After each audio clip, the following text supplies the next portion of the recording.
Bacaan Kitab Suci Injil, Renungan, dan Doa. Selasa, tanggal 3 Mei tahun 2022.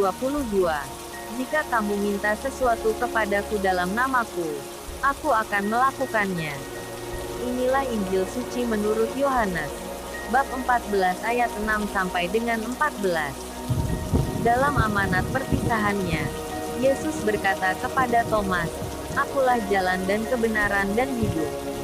Tidak ada seorang pun yang datang kepada Bapa, kalau tidak melalui aku.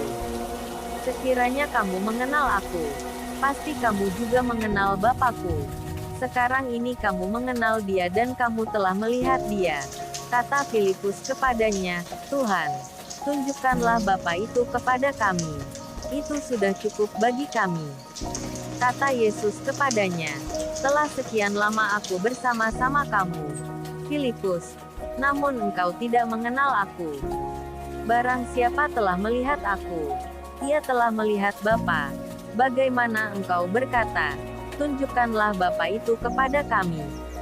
Tidak percayakah engkau bahwa aku di dalam Bapa dan Bapa di dalam aku?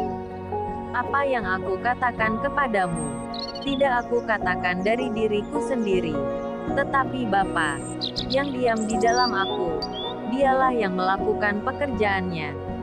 Percayalah kepadaku, bahwa aku di dalam Bapa dan Bapa di dalam aku, atau setidak-tidaknya, percayalah karena pekerjaan-pekerjaan itu sendiri.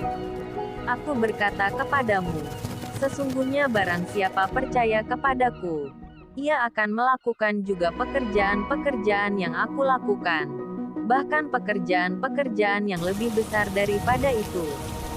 Sebab aku pergi kepada Bapa, dan apa juga yang kamu minta dalam namaku, aku akan melakukannya, supaya Bapa dipermuliakan di dalam Anak.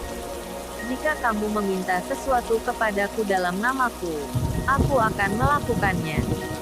Demikianlah sabda Tuhan. Renungan. Shalom.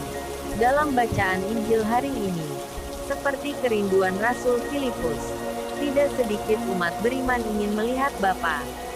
Kerinduan itu terpenuhi dengan mengenal Tuhan Yesus, juga dengan mendalami ajarannya, dan mengetahui pekerjaan-pekerjaannya. Dengan mengatakan itu, Tuhan Yesus mengajak kita untuk selalu membaca dan merenungkan kitab suci. Di dalamnya, kita mengenal Allah dan seluruh karya penyelamatannya, yang terpenuhi dalam peristiwa Yesus Kristus, kelahiran, perutusan, wafat, kebangkitan, kenaikan, dan pencurahan rohnya. Kita pun bisa mengetahui kehendaknya bagi kita, melalui sabdanya yang selalu relevan bagi situasi dan kondisi kehidupan masa kini. Dari sabdanya, kita tahu bahwa Allah selalu mengabulkan setiap doa permohonan dan keinginan kita. Kita sudah mengenal Tuhan Yesus Kristus, dan dengan demikian mengenal Bapa. Kita dipanggil untuk melakukan sabdanya, sehingga Allah pun selalu menyatakan kebaikan dan cintanya kepada kita. Marilah berdoa. Tuhan Yesus Kristus, bukalah mata, hati, dan kehendakku untuk merenungkan sabda-Mu dengan penuh cinta, dan melaksanakannya dengan penuh ketekunan. Amin.